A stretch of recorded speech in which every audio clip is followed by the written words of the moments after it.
नमस्कार शेतकरी बंधूंनो, मी प्रफुल्ल भोयर अंकुशीस प्रतिनिधी मारेगाव तालुक्यासाठी काम पाहतो आणि आज आपण आलो किन्नाळा या गावला। किन्नाळा या गावामध्ये अंकुर हरीशचा प्लॉट आहे। शेतकरी आहे यशवंत भोयर आणि त्यांनी यावर्षी आपलं अंकुर हरीशचं वाण लावलेलं आहे 5 एकरामध्ये। 5 एकरामध्ये त्यांचे 6 पाकिट अंकुर हरीश लागलेला आहे आणि हा हरीशचा तिसरा वेचा चालू आहे आणि हा तिसरा वेचा असून सुद्धा कापूस आपल्याला चांगला उमललेला दिसत आहे आणि इथे तुम्हाला जास्तीत जास्त 5 पाकळीचे बोंड पाहायला मिळतील आणि कापूस हा वजनदार असून आणि वेचायला सोपा आहे। आज तिसरा वेचा असून शेवटचे बोंड असून सुद्धा याचं वजन भरपूर भरत आहे। तर इथं आपल्याला काही मजूर वर्ग दिसत आहे जे कापूस वेचणी करत आहे आणि कापूस वेचणी करत असताना त्यांना जो अनुभव आलेला आहे तो आपण त्यांच्या तोंडून ऐकून घेऊ। तर चला भाऊ, नमस्कार। नमस्कार ज्ञानेश्वर भाऊ, तुम्ही जे हरीश या वाणाचा कापूस वेचून राहिले आहे, हा कापूस वेचायला कसा आहे? वेचायला चांगला आहे, वेचायला हलका आहे आणि बोंड कसं आहे याचं? बोंड ठोकर आहे, वेचायला सोपं जाते आणि वजनाच्या बाबतीत कसं काय आहे? वजन बी चांगलं आहे, वजन चांगलं आहे। तुम्हाला हा कापूस वेचायला हलका जात आहे। तर तुम्ही दिवसाला किती किलो कापूस वेचता तरी अंदाजे? आम्ही दिवसाला 70-75 किलो 70-75 किलो पर्यंत कापूस वेचता। तर तुम्हाला हे वाण आवडलेलं आहे? आवडलेलं आहे आणि बाकी वाणाच्या तुलनेत हे वेचणीस सोपं आहे? सोपं आहे। तर इथे आपल्या शेतामध्ये कापूस वेचत जे आहे मजूर वर्ग, त्यांनी सुद्धा आपल्याला सांगितलं आहे की हा कापूस वेचायला सोपी आहे, मोठं बोंड आहे आणि वजनदार कापूस आहे। दिवसाला 70 ते 75 किलो ते कापूस वेचतात असं त्यांचं म्हणणं आहे। तर धन्यवाद।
यायचा गडवा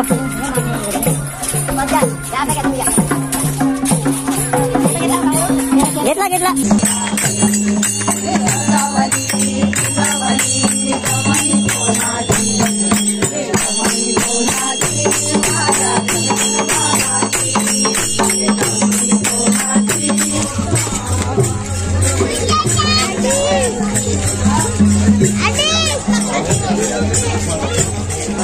माझ्या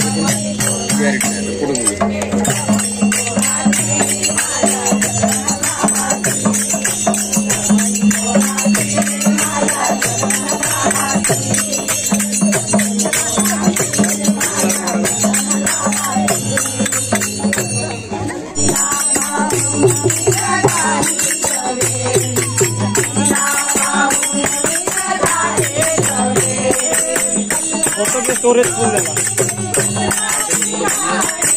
बंदी बाहेर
I